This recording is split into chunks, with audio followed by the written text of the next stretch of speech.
Edmund Burke, the Dublin-born politician, was one of the foremost defenders in Britain of the need for reconciliation between the mother country and the American colonists.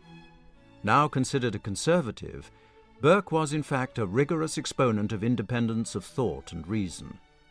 In this speech, made in the House of Commons on April the 19th, 1774, he speaks of the need to treat America fairly and not seek to extract taxation from her inhabitants.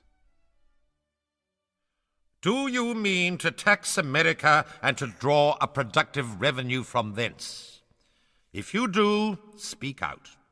Name, fix, ascertain this revenue, settle its quantity, define its objects, provide for its collection, and then fight when you have something to fight for.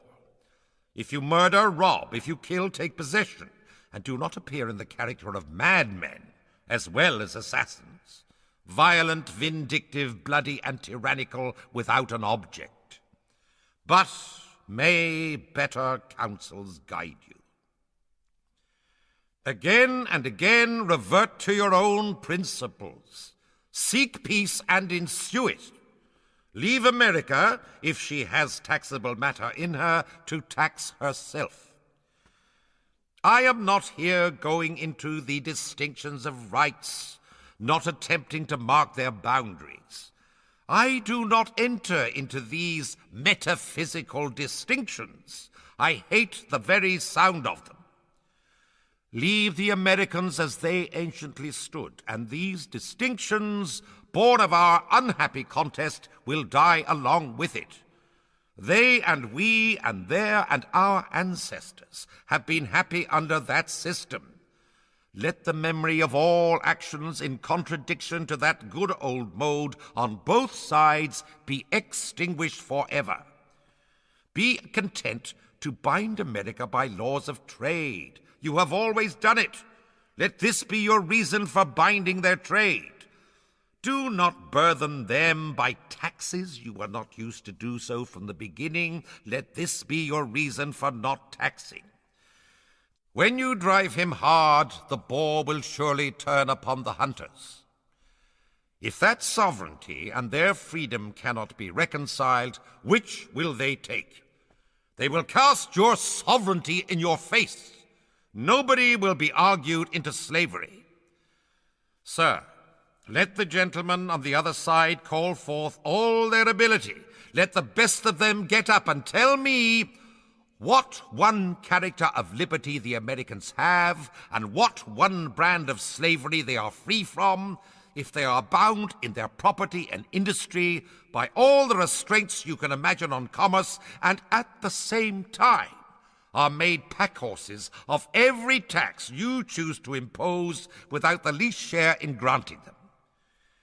When they bear the burthens of unlimited monopoly, will you bring them to bear the burdens of unlimited revenue too?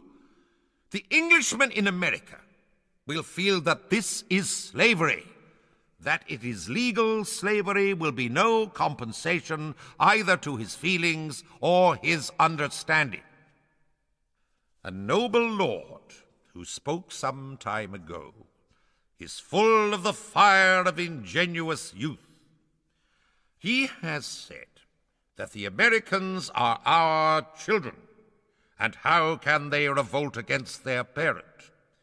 He says that if they are not free in their present state, England is not free because Manchester and other considerable places are not represented. So then, because some towns in England are not represented, America is to have no representative at all. They are our children. But when children ask for bread, we are not to give a stone.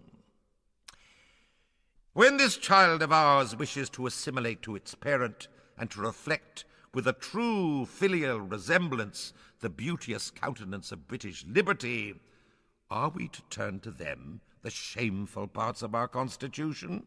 Are we to give them our weakness for their strength, our opprobrium for their glory, and the slough of slavery which we are not able to work off to serve them for their freedom?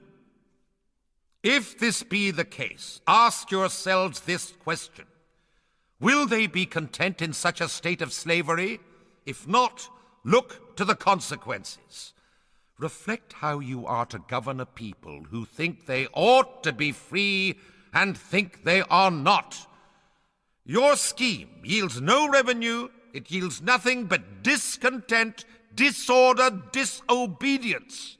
And such is the state of America, that after wading up to your eyes in blood, you could only end just where you began. That is, to tax where no revenue is to be found,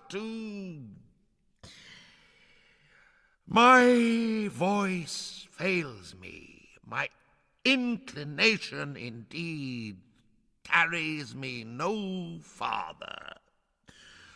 All is confusion beyond it.